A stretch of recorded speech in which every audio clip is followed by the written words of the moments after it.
All right, let's suppose we're told to integrate by changing the limits of integration. So basically, what we've been calling method 2 here. It's what they want us to do. All right, let me see. How do I integrate this? Let me see. What do you ask yourself usually? Can I think of something and I take the derivative of to give me that? That's usually what you think of when you try to integrate. I can't think of anything I take the derivative of to give me that. So I'll move on. Is this a formula I'm familiar with, like inverse tangent, inverse sine? No.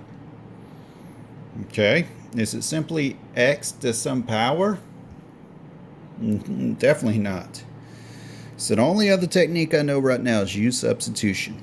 So I'm going to let u equal to x squared plus 4x plus 3. How about du over dx? That's equal to 2x plus 4. And then du is equal to 2x plus 4 dx.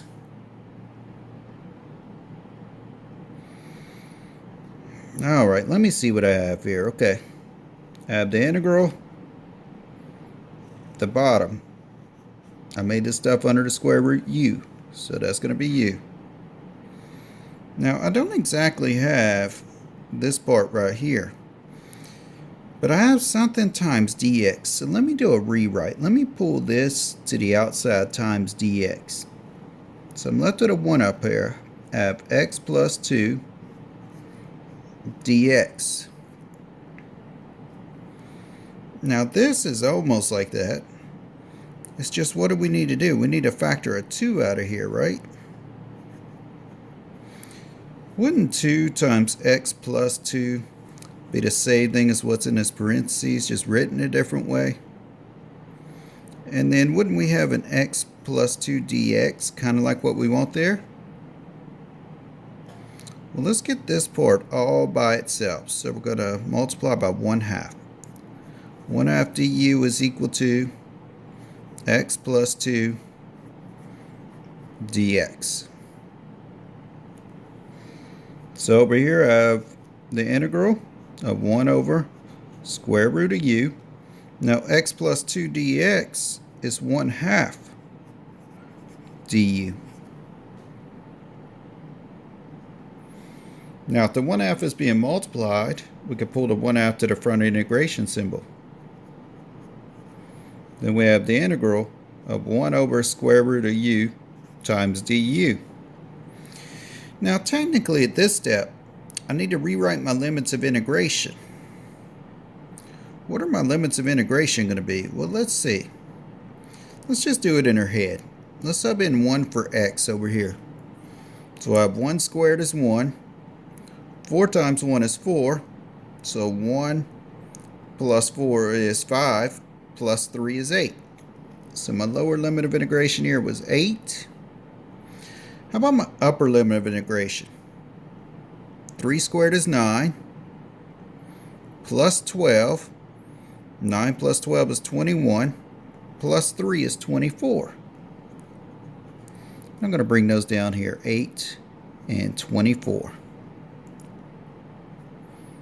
Now let's see. I have 1/2 times the integral from 8 to 24, but I don't like trying to integrate this how it's written. So what I'm going to do is I'm going to bring u to the top. Now remember what this exponent is on u. It's a 1/2 down here. So if I bring it up to the top, now I'm going to have an exponent of negative 1/2.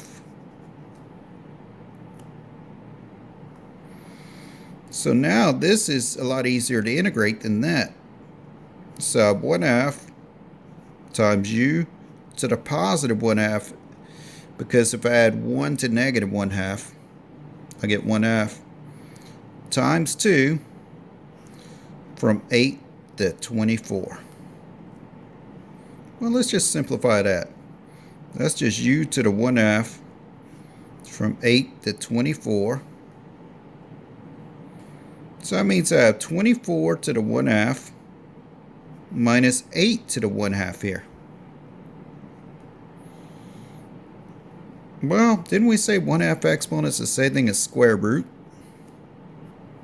So each one of these I could write as a square root.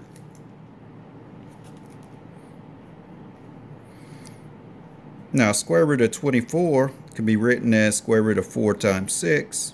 Square root of 8 can be written as square root of 4 times 2.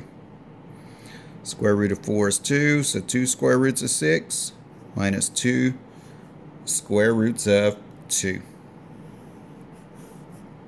Not pretty, but it's what we get.